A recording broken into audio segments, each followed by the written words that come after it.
From WXYZ, where 7 stands for news, this is Channel 7 Action News tonight. I'd like to thank the community of Detroit for great support and love and understanding. He's come so far since that night in June that took away his life on the ice. Now Wings defenseman Vladimir Konstantinov is on the next step of his comeback to a normal life. But first, breaking news tonight from the nation's capital. Just minutes ago, a plane carrying First Lady Hillary Clinton was forced to dump its fuel and turn back to Andrews Air Force Base. Now, officials are saying the plane had, quote, technical problems, but so far there are no details about what those problems were. Mrs. Clinton was headed to the former Soviet Union for a 9-day trip to encourage economic development.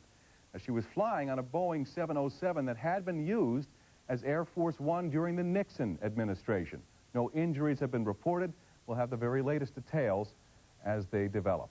And now, Konstantinov, the hometown hero. More than 4 months after a limo crash nearly took his life, Vladdy and his family boarded a plane to Florida for warmer weather and more rehab. He's already talking in Russian and English, and with a little help earlier this week, he took his first steps since the accident. Good news. Konstantinov with the cup. Aren't they great memories? But today's move is about a future that will hopefully include him filling a more valuable role, the one called husband and father. Before they left, Vladdy's wife made sure to thank Metro Detroit for its prayers and encouragement, and to make sure we know they'll be back. It is kind of sad to think that we're going to leave town, because we feel about Detroit as a home, and we don't think about any permanent move. Well, the gratitude goes both ways, doesn't it? Fans at the Wings game against Calgary still have Konstantinov in their thoughts and wish him the very best. He never took a shift off. I mean, he was what I coach hockey and what I try to instill in the kids. I mean, it's what he's all about. Just the example that he gives every time he's on the ice. It's 100%. Stay healthy, come back soon. I hope he feels better. There's something else we want you to know. Konstantinov got a going-away present of sorts yesterday. He was able to receive his Stanley Cup championship ring in a private ceremony with the team. Denise? And tonight was also a night reserved for the memory of Cammi Ostwald, a runaway teen found dead on the side of the Clinton River. As Channel 7's Teresa Tommy reports, it was a time for both remembering Cammi and reaching out to others. Cammi always wanted to be popular. God, you friends, you family are unbelievable. She's looking down now, and she's saying thank you. There were friends and family, teachers and counselors, fellow students. They filled the pews of Peace Presbyterian Church, wearing purple ribbons in remembrance, and for a brief time, they tried to put aside their pain and recall the good times and smiles of 16-year-old Cammi Ostwald. She could lighten up your face if you were having the worst day. She was a good kid. The tribute served as a celebration of her life, but those close to Cammi also hope it serves as a strong message.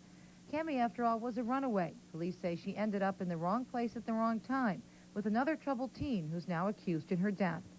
Cammi had been missing since October 7th, and despite police reports and efforts to locate her, her parents could not find her and didn't hear from her at all. Please, if you're out there, call your parents. Just don't let them not know where you are. We all want to help our children. If you're having troubles getting home, or if you can't get along with your parents, at least let them know that you're okay. The stark reality of runaways hit home for the dozens of teens who attended the service. They say they realized all they have left of Cammi are the pictures and the memories, and they want to make sure this doesn't happen again. If you run away, just, come back, because, if you think about what happened to her, you wouldn't want that to happen to you. I better watch it for myself and for my friends. Do you think people will listen? Do you think young people will listen after saying this? Oh, God, I hope so. Please listen to me. Please. A very emotional evening. Cammi's brothers are now planning a benefit in the very near future to help raise awareness of the runaway issue and also raise money for local youth homes and local runaway shelters. Mike? Thanks, Therese. Powerful story. Two anguished families are planning funerals for two teens killed in a drunk driving crash. When the drunk teen got behind the wheel, his girlfriend couldn't stop him. So I'm truly sorry, but it's not my fault, and I love him too, and you know, there's nothing else I can do. Sami Musablil and Nazar Dams died when they crashed into a parked car and a tree at the border of Wayne and Westland. Now, hours before Sami got behind the wheel last night, Waterford police took him to the station because he was walking around drunk. But a teenage relative bailed Sami out, and Sami's father is furious with police. I feel the police, you know, they failed to do what they're supposed to do. They shouldn't let him go. Sami and Nazar were both high school seniors. We have no word yet on final funeral arrangements. Elsewhere in the news, Decision Day on the Hudson's building comes first thing tomorrow morning. That's when a judge will decide whether to extend a restraining order that will save the historic building from the wrecking ball. Preservationists say the building can be renovated into office space and apartments. A ruling on whether the murder conviction of a British au pair will stand could come as early as tomorrow. The judge in the case has spent the past week thinking over what he should do. Right now, 19-year-old Louise Woodward faces life in prison. The judge can either let the conviction stand, throw it out, or reduce it to manslaughter. The U.S. and Iraq could be on a collision course for another armed conflict. Saddam Hussein claims he will attack any U.S. surveillance planes that fly into his nation's airspace. President Clinton, meantime, is standing firm. He says the planes will fly tomorrow. Any attacks will be interpreted as an act of war. Finally, police are investigating an explosion that rocked downtown Manhattan. The blast shattered windows at the Merrill Lynch Swiss Bank building. We're told no one was hurt. There was very minor damage to the building. It's still unclear whether it was actually a terrorist attack. Fans of Nat King Cole spent the day bidding for some of the singer's unforgettable collectibles. Channel 7's Bill Proctor takes a look at some of the valuable memorabilia. The experts in precious jewels, the collectors, and the curious were all closely examining some of the 530 auction items at the Ritz-Carlton Hotel, but just 45 of them were owned by entertainment trailblazer, sultry singer Nat King Cole. From a few $100s to several $1,000s per item, they were all values and very special. Well, the card was actually sent by Elvis and the Colonel in 1966 to Nat Cole's wife, and it's not signed. The box is a cigarette case. It's a German silver cigarette case with diamond accents. It was purchased by Nat Cole in a London antique shop during an antiquing event, and it actually has a W with a crown over it set with diamonds. That's actually a peridot ring. The heart-shaped peridot came from Nat King Cole's estate as well, and peridot is usually a very expensive colored stone, and it's surrounded by diamonds. That's a 15-carat peridot in the center. This woman didn't want to be identified. In fact, our mere presence at the event made most of them uneasy, as people with disposable income can be targets for con men and thieves. Some people will want to be noticed, and I guess some people, the dealers and the real collectors, don't want anyone to really know what they're buying and what they're paying for it. In fact, in today's auction, there will be 2 anonymous bidders, and they won't even be here. In fact, this man, this woman, both singers, will be bidding by telephone. The top bidders will take home a bit of history, the treasures of a man who transcended music legend. In Dearborn, Bill Proctor, Channel 7 Action News. Now, your first forecast. Some wintry weather over parts of Michigan tonight. Good evening, everyone. I'm meteorologist Chris Bradley here at the Doppler 7000 Center. We're zoomed in on the UP, Alger County, Schoolcraft County. It's those cold winds passing over Lake Superior that could result in maybe a foot of lake effect snow for us here when you wake up. Heading off to work or school tomorrow morning, here's what you can expect. Cold rain, 38 degrees. Now that will turn over to some snow here as well. How much are we talking about? I'll let you know coming up in the complete weather forecast in about 10 minutes. I'll see you then. Great. Yeah.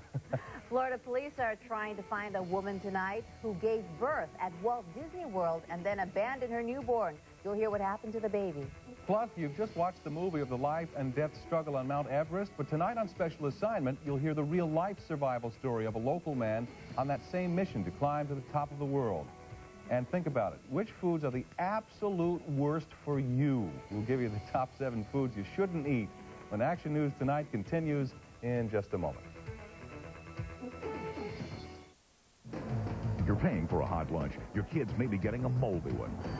Monday on Action News at 6, Frank Turner reveals startling information that could shut down a restaurant, but not your local lunchroom. And if you think private schools are better, wait till you see what we found. It's a school lunch shame. Monday on Action News at 6, where 7 stands for news. You've got the time. The future's bright. Why not enjoy life? The dreams inside. Head for the future in a new 98 DeVille with the North Star system. Because right now you can lease a quick, nimble DeVille for only $4.99 a month. Now there's a reason, and it's so pleasing for making whoopee. See your Metropolitan Detroit Cadillac dealer. Ahoy there! I see you're drinking from aluminum cans. Great. You know, recycled cans help pay for this park. It's true. Money earned from recycling cans actually pays for things like parks, and fire equipment, and children's library books. Most drink containers don't even pay for their own recycling. With aluminum cans, you're not just drinking a soda, you're building a bike trail and commanding a ship. Shark, shark! The message is clear. Next time, buy cans. All over America, millions have seen it as the answer to the long-distance dilemma. A simple number, 10457. Dial it before the 1, area code, and number, and see the savings yourself. No plans, no switching, just savings. 10457 from Dial and Save. Bringing long distance down to earth.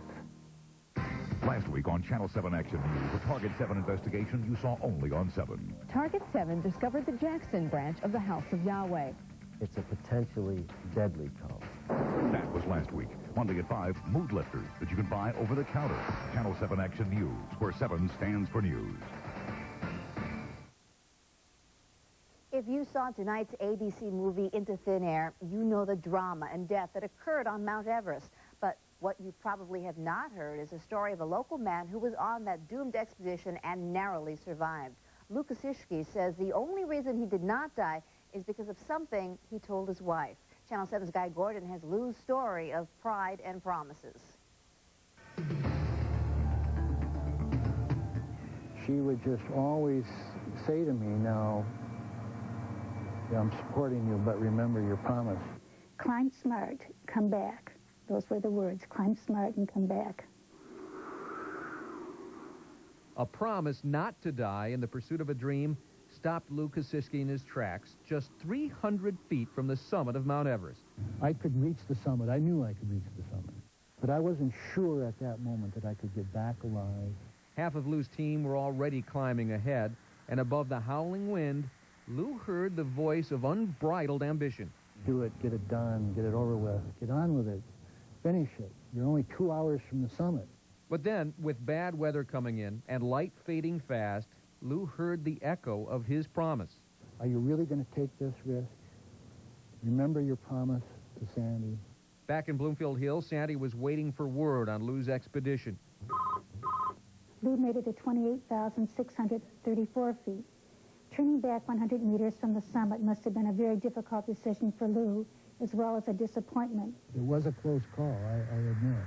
A lot of people think the hardest thing to do would be to keep going through all the hardships. No, the hardest thing to do is to turn around.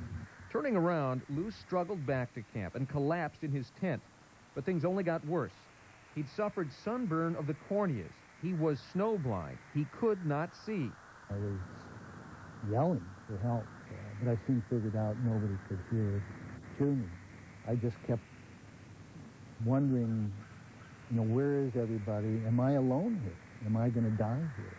While Lou was in the dark, Sandy was getting sketchy reports back home of a disaster on Mount Everest. 3 members of Lou's expedition are dead. 1 is down. How am I going to get out of here alive? How am I going to satisfy my promise to Sandy to come home? Finally, with a few other